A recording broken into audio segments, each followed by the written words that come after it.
मैं राजस्थान में धर्म प्रचार के लिए गया, कॉलेज में मेरे लेक्चर हुआ। एक मेरी बहन आती है और कहती है, स्वामी जी मैं आपसे कुछ प्रश्न करना चाहती हूं, क्या मेरे प्रश्नों का जवाब दोगे? मैंने कहा बिल्कुल, स्वागत है आपका। और उसने एक बात मेरे से कही, स्वामी जी मेरे प्रश्नों का कोई जवाब दे नहीं पाता। मैंने कहा आपकी क्या क्वालिफिकेशन है? कहती है मैं अभी बीए में हूं। तो मैंने कहा ऐसा आप क्या प्रश्न पूछती हैं? बोले प्रश्न मेरे नॉर्मल है, लेकिन कोई धर्माचार्य जवाब दे नहीं पाता है। आपका मैंने व्याख्यान सुना, मुझे लगा कि शायद आप दे पाए। तो मैंने कहा मेरी बहन, मैं ये तो नहीं कह सकता, अब ये तो आप प्रश्न करोगी उसके बाद ही मैं बता सकता हूं, लेकिन जितना गुरुजनों के चरणों में बैठ करके स्वाध्याय करके जितना कुछ सीखा है, अपने ज्ञान के स्तर पर मैं बताने का प्रयास करूंगा। पूछो आप क्या पूछना चाहती हैं। उसने कान पकड़े, हाथ जोड़े, कहती स्वामी जी आप गुस्सा मत हो जाना, बुरा मत मानना। मैंने कहा नहीं बुरा मानेंगे। उसने दोबारा से कान पकड़े, सिर नीचे झुकाया। अब की बार उसने भगवान जी को स्मरण किया और कहती है कहीं भगवान जी बुरा नहीं मान जाए, क्योंकि मैं जो प्रश्न करना चाहती हूं वो भगवान जी को लेकर के ही है। मैंने कहा अरे पागल, ना तो भगवान बुरा मानने वाले ना मैं बुरा मानने वाला, तू पूछती क्यों नहीं है, क्या पूछना चाहती है? उसने कहा स्वामी जी मैं सनातन धर्मी हूं, लेकिन मैं कृष्ण को नहीं मानती। मैंने कहा क्यों नहीं मानती हो? अब वो बहन मेरे से कह रही है स्वामी जी एक बात बताओ, भगवान कृष्ण की पत्नी का क्या नाम था? मैंने कहा रुक्मणी था। बोली राधा कौन थी? मैंने जवाब नहीं दिया, मैं थोड़ा सा गंभीर हुआ। उसने कहा राधा कृष्ण की लवर ही तो थी ना, लवर थी, प्रेमिका थी। और जो व्यक्ति अपनी पत्नी के होते सोते प्रेमिका को साथ लिए घूमता हो, वो व्यक्ति कैसे पूजनीय हो सकता है? मैंने कई बार कृष्ण के जीवन को लेकर के अपने माता पिता से प्रश्न किए, लेकिन वो जवाब नहीं दे पाते। और वो फिर मेरे से उल्टा सीधा बोलते हैं, नास्तिक हो गई है, पता नहीं हमारे घर में कहां से कलंक पैदा हो गई और ऐसा करती है वैसा करती है। मुझको दबा देते हैं, डरा देते हैं, धमका देते हैं, लेकिन मेरी जिज्ञासाओं को शांत नहीं कर पाए। आज मैं आपसे पूछना चाहती हूं, मैं इसलिए कृष्ण को नहीं मानती स्वामी जी। कृष्ण ने तो जो है ना अवैध संबंध बनाए, पत्नी को छोड़ करके दूसरी स्त्री को जो प्रेमिका थी उसके साथ में कृष्ण रहते थे। क्या ये एक मानवोचित व्यवहार है? और यदि हमारे भगवान ऐसा आचरण करेंगे तो हमको भी करना चाहिए। तो फिर कोई कृष्ण का भक्त अपनी पत्नी के होते सोते एक राधा जी को और घर में ले आए तो कोई फिर राधा जी को स्वीकार कर लेगा क्या? मैंने कहा इसकी बात में तो बड़ा दम है।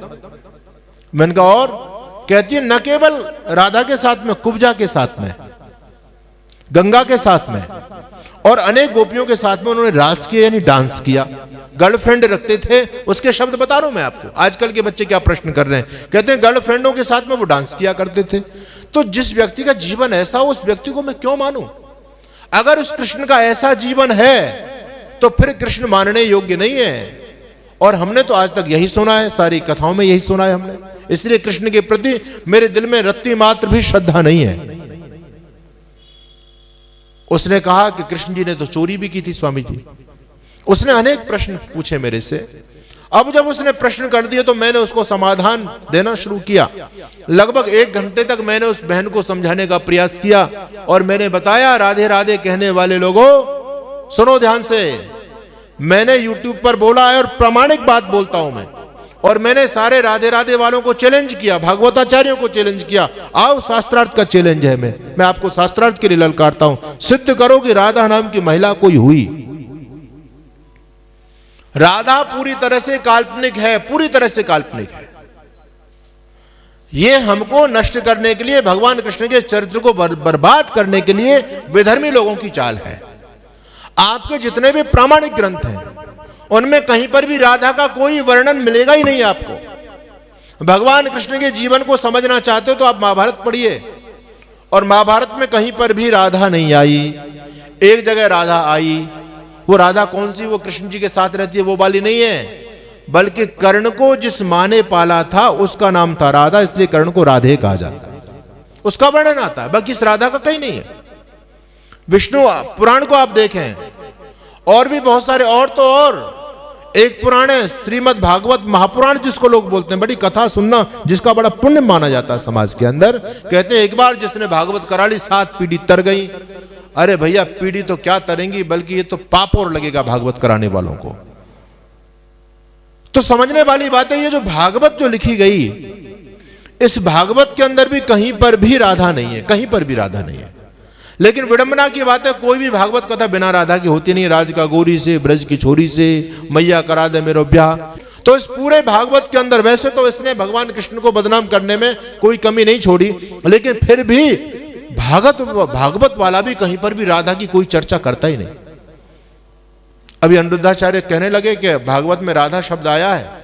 अब तक तो सभी लोग यही कह रहे थे कहीं नहीं है, पौराणिक लोग भी इसी बात को कहते हैं, लेकिन कहते नहीं भागवत में राधा शब्द आया। उनके गुरुजी बैठे थे और उनके, अरे संस्कृत विद्या के दुश्मन, तूने 2 अक्षर संस्कृत जाने नहीं और यहाँ बहस कर रहा है मंच पर बैठ करके, कहां है राधा? उसने जो श्लोक बोला, बोले उसमें राधा तो है ही नहीं, ये तो संधि विच्छेद कर, शब्द का अर्थ पता चल जाएगा। यानी कहीं पर ना तो भागवत में राधा, ना महाभारत में राधा, ना विष्णु पुराण में राधा, ना हरिवंश पुराण में राधा। तो समझने वाली बात है। और दूसरा आपको खेल बता रहा हूं, बाइबल के उत्पत्ति विषय को आप पढ़िए, शर्म आती है पढ़ने में। वहां लिखा हुआ है कि लूत ने अपनी दोनों पुत्रियों को गर्भवती किया, लिखा है बाइबल में। कितना अनैतिक कर्म के पिता का संबंध, बेटी का संबंध अपवित्र हो गया।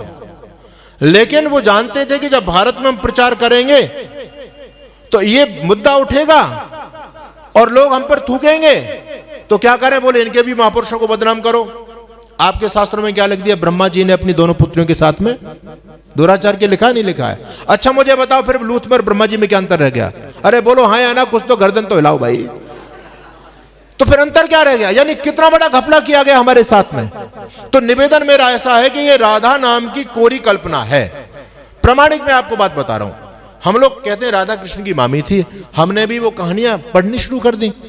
ये कहानी हम लाए कहां से? इसका आधार क्या है? इस कहानी का आधार केवल ब्रह्मवैवर्त पुराण है।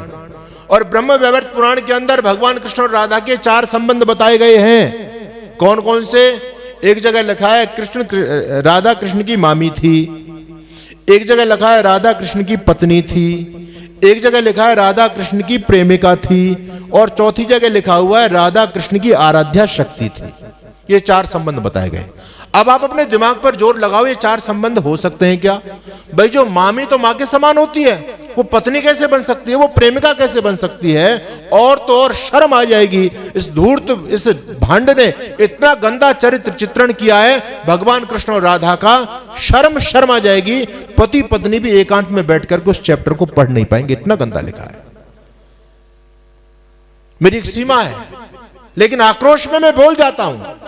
यानी कितना बड़ा एक षड्यंत्र हम आपको नष्ट करने का चल रहा है धरती पर।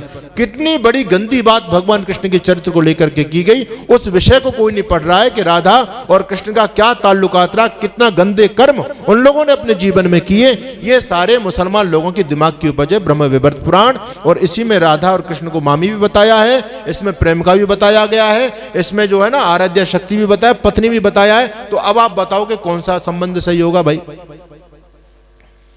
ये ब्रह्मवैवर्त पुराणी पूरा फेक है, तो संबंध कोई बनता ही नहीं है। तो ये जो राधा आई कहां से? ये इब्राहिम के भी दिमाग की उपज है। देखो, ये 2 बड़े साहित्यकार हुए। एक था जयदेव, जिसने गीत गोविंद लिखी है ना, जो पढ़ने वाले लोगों पाठ्यक्रम में लगती है। गीत गोविंद आप लोगों ने पढ़ी होगी। वो पता नहीं गोपिकाओं के साथ में कृष्ण को जोड़ता चला गया और भी राधा वादा की कल्पना वो कर बैठा। दूसरा था एक ये जयदेव और बोपदेव, ये दोनों भाई भाई थे। जयदेव ने गीत गोविंद लिखी और बोपदेव ने भागवत लिखी। ये दोनों धूर्त, नंबर 1 धूर्त लोग थे। ये इनको ना तो कृष्ण के प्रति कोई निष्ठा थी इन लोगों की, ये केवल विदेशियों के एजेंट थे। और इन्होंने भगवान कृष्ण के चरित्र को गंदा करने का ठेका इन दोनों भाइयों ने लिया।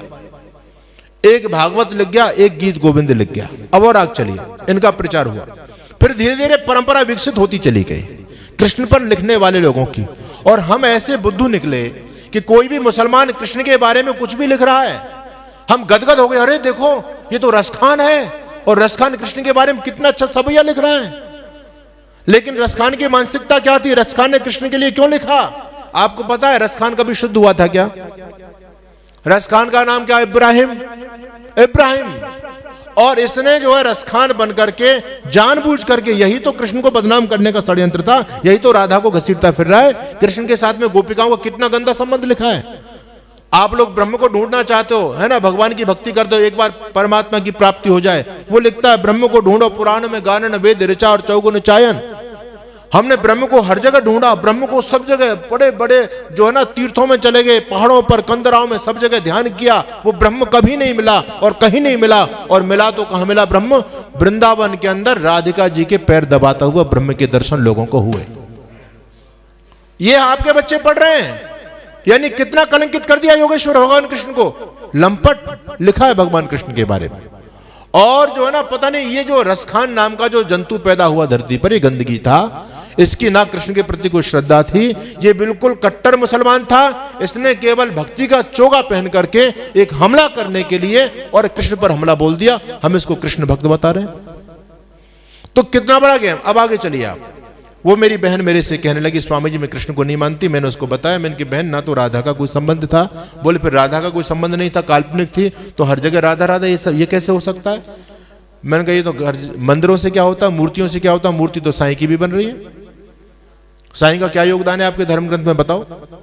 अरे वो तो मुसलमान था लेकिन लोग उसको पूज रहे हैं, लोग तो बाजारों को भी पूज रहे हैं, लोग तो सैयद को पूज रहे हैं। मैंने कहा ये पैमाना नहीं है, लोग किसको भी पूजना शुरू कर दे, लोगों की तो बुद्धि का दीवाला निकल चुका है। लोग तो कोरोना माता को भी मंदिर बना करके पूज रहे हैं। अब कोरोना को पूजने की चीज है क्या? बोलो। आपको हैरानी होगी, और आप मेरी बात को हंसी में मत लेना, मैं मनोरंजन के लिए नहीं बोल रहा हूं। आप मोबाइल आप सबके पास में, आप सर्च करके देखना कि कोरोना माता का मंदिर कहां है बिहार में, और आपके उत्तर प्रदेश में प्रतापगढ़ कुंडा में आपको कोरोना माता का मंदिर मिल जाएगा। तो ये जो मंदिर बना करके, मूर्ति बना करके पूजना, ये कोई बुद्धिमत्ता का काम नहीं है। अच्छा, कुतिया माता का मंदिर भी इस देश में है, लोग कुतिया की भी पूजा करते हैं। मैं जोधपुर चला गया, आप गूगल पे देखना कुतिया माता का मंदिर है, आपको मिलेगा। मैं जोधपुर गया तो लोग कहने लगे स्वामी जी आप जोधपुर आए हो तो आप मामा जी के मंदिर चलो, मामा जी के मंदिर। अब मैंने कहा भैया ये तो नया देवता हमने सुना मामा जी। मैंने कहा ये मामा जी कौन है? बोले ये मामा शकुनी। अरे मैंने कहा भला हो तुम्हारा, तुम शकुनी की भी पूजा करते हो यहाँ? तो जोधपुर में उस मामा जी का मंदिर भी बना हुआ जो ज्वारी नंबर 1 है ना, बड़ा नालायक आदमी, उसको भी लोग पूज रहे हैं। मैंने कहा मेरी बहन पूजा से कुछ नहीं होता, ये तो लोगों की एक चाल है। मैंने उसको समझाया, मैंने कि ना गंगा के साथ में, ना कुब्जा के साथ में, ना राधा के साथ में, राधा तो पूरी तरह से काल्पनिक है ही। और मैंने उसको बताया ना भगवान कृष्ण ने कभी चोरी की। लगभग 1 घंटे तक मैंने उस बहन को समझाया जो कहती थी मैं कृष्ण को नहीं मानती, कृष्ण के प्रति मेरे मन में लेश मात्र भी श्रद्धा नहीं है। 1 घंटे के बाद में उस बहन ने हाथ जोड़े, मेरे पैर छूने के लिए हाथ आगे बढ़ाए। मैंने कहा बहन रुक। कहती है स्वामी जी आज आपको सुनकर के कृष्ण के प्रति मेरे मन में श्रद्धा का भाव पैदा हुआ। मैंने कहा ये कमाल मेरा नहीं है, ये तो महर्षि दयानंद को धन्यवाद दो, सत्यार्थ प्रकाश को पढ़ो। अभी तो और तुम्हारे मन में बहुत सारी शंकाएं होंगी, इन शंकाओं को निर्मूल करना चाहती हो मेरी बहन तो आप सत्यार्थ प्रकाश पढ़ो। कितने लोगों का जीवन की धारा बदल गई, कितनी बहनों को हमने पतित होने से रोका है सत्यार्थ प्रकाश के द्वारा, कितनी हिंदू समाज की बेटियों को मुसलमान और क्रिश्चियन बनने से रोका है सत्यार्थ प्रकाश के द्वारा। इसलिए मैं कहता हूं याद रखना, पंडित मदन मोहन मालवीय जी के शब्द हैं, मेरे नहीं है। जब वो दुनिया से जा रहे थे, बिस्तर पर लेटे हुए हैं, लोग मिलने के लिए उनसे गए, उन्होंने निवेदन किया पंडित जी महाराज आपके जाने के बाद में हमारी रक्षा कैसे होगी। वो हिंदू समाज के लिए बहुत बड़ा उनका योगदान रहा, संरक्षक थे, नेता थे, और हिंदू समाज की कुछ बुराइयों को, कुरीतियों को दूर करने में उन्होंने काम किया। काशी हिंदू विश्वविद्यालय की स्थापना की। कट्टर हिंदूवादी थे, वो आर्य समाजी नहीं थे। अगर आर्य समाजी होते तो हिंदू विश्वविद्यालय नहीं लिखते वो, ये तो पक्की बात थी। तो काशी हिंदू विश्वविद्यालय स्थापित किया, कट्टर हिंदूवादी नेता। लेकिन आज जब वो दुनिया से जा रहा है और लोग उनसे जब मिलने के लिए गए तो लोगों ने निवेदन किया पंडित जी आपके बाद में सनातन धर्म की रक्षा कैसे होगी, कौन हिंदुओं को बचाएगा। पंडित मदन मोहन मालवीय अपने तकिए के नीचे से पुस्तक निकालते हैं, पुस्तक का नाम था सत्यार्थ प्रकाश, और उन लोगों को दिखाते हुए कहते हैं कि जब तक इस धरती पर यह सत्यार्थ प्रकाश है तब तक तुम्हारे धर्म पर, संस्कृति पर और संतति पर आंच आने वाली नहीं है। मेरे जाने के बाद में हिंदू समाज की रक्षा ये सत्यार्थ प्रकाश करेगा। आप लोग सत्यार्थ प्रकाश से जुड़ करके रहना। ये बात किसी आर्य समाज के लेखक ने नहीं लिखी है, ये बात पौराणिक व्यक्ति ने, जो इलाहाबाद से उनकी जीवनी प्रकाशित हुई है, उसमें पौराणिक लेखक इस बात को लिखता है। कितना बड़ा जादू था सत्यार्थ प्रकाश का। पंडित मदन मोहन मालवीय वो तो बार बार कहते थे कि आर्य समाज दौड़ेगा हिंदू समाज चलेगा, आर्य समाज बैठ गया हिंदू समाज सो जाएगा, आर्य समाज सो गया तो हिंदू खत्म हो जाएगा, मर जाएगा। कितनी बड़ी महनीय भूमिका समाज के और राष्ट्र के निर्माण में हम लोगों की रही है। 100 से अधिक देशों में देखा जाने वाला, सर्वाधिक लोकप्रिय और सबसे अधिक फॉलोअर्स के साथ पूरी दुनिया में आर्य समाज के विचारों का प्रचार करने वाला एकमात्र चैनल वैदिक प्रचार।